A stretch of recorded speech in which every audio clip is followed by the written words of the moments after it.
parë mund themi të Altin Docit nga Burgu, i cili nga Burgu kishte shkuar në spitalin infektiv në Durrës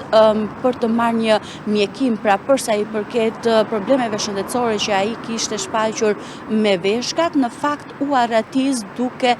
çuar tashmë në arrestimin e 8 zyrtarëve të Burgut të Durrësit. E konkretisht në pranga është vënë krye infermieri Aulon Çuko, duke u pasuar nga zëvendës shefi i policisë në Burgun e Durrësit, Desdemon Pazaj, si dhe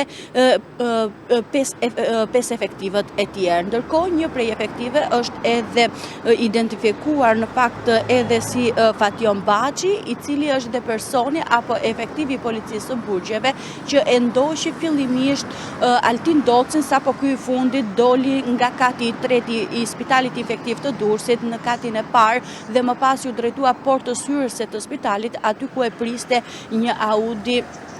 A7 dhe më pas u largua në drejtim të paditur. Ndërkohë, ky person, pra efektivi Baxhi, është njëkohësisht edhe person i hetuar nga prokuroria e posaçme SPAK, duke qenë se është identifikuar dhe po hetohet si personi që për një tjetër çështje, pra jo për arrestimin tashmë të arratisjes së Altin Docit, një person me rrezikshmëri të lartë shoqërore, duke qenë se është dhe po hetohet nga SPAK për vrasje, por njëkohësisht vrasje me pagesë, njëkohësisht po ashtu për trafik droge, por edhe për grabitje. E pikërisht ky efektiv policie, siç kundër po e theksoja më lart, është nën hetim po ashtu nga SPAK edhe për një tjetër akuzë, siç është ajo e akuzës që gjatë kohës që kryebashkiaku i Tiranës Erion Veliaj shoqërohej pra me policinë e Burgjeve drejt ambienteve të Burgut dhe pasi kishte shkuar në gjykat, i ka dhënë atij aparatin celular. Në fakt, akuzat e ngritura ndaj tyre do të verifikohen përsa i përket veprimeve konkrete që këta 8 persona, pra mes të cilëve efektivët, po ashtu shefi i policisë së Burgjeve, zëvendës shefi i policisë së Burgjeve dhe krye infermieri, po ashtu njëkohësisht po verifikohen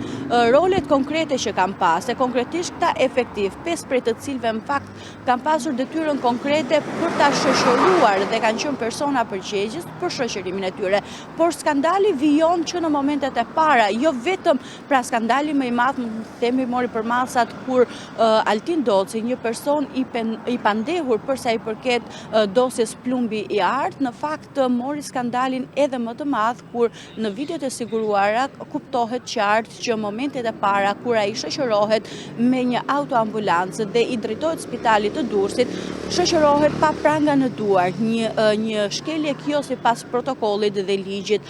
për policinë e Burgjeve. Njëkohësisht mund të themi se duket në fakt se i ngjan një skenari të vërtet filmash, ka dyshime se mund të jenë paguar shumë të mëdha parash, por nuk dihet se te kush nga personat e arrestuar apo në bashkëpunëtor të tjerë, pra që në krye të herës grupi hetimor ka ngritur dyshimet se mund ketë pasur jo vetëm bashkëpunëtor dhe informator, por edhe mënyrën, pra është mësuar apo mirë organizuar më së miri mënyra e arratisjes së tij. Pra, që në momentet e para ai ka qenë në fakt në ambientet e Burgut, nga ambientet e Burgut drejt ambientet të spitalit, i shoqëruar edhe një tjetër i paraburgosur. Pra, nuk ka qenë i vetëm Altin Doci, por edhe me një tjetër të paraburgosur që kanë shkuar në spitalin infektiv për të marrë mjekimin. Dhe me një herë pasi personi i parë, pra personi tjetër që ishte duke u mjekuar, ka marrë mjekimin dhe vizitat mjekësore, është larguar drejt ambienteve të Burgut të Durrësit dhe më pas i dyti në radhë ishte Altin Doci. Ky i fundit, sapo ka marrë mjekimin, me një herë ka ngritur dhe kurthi mund themi se donte të shkonte në tualet dhe prej andej është arratisur.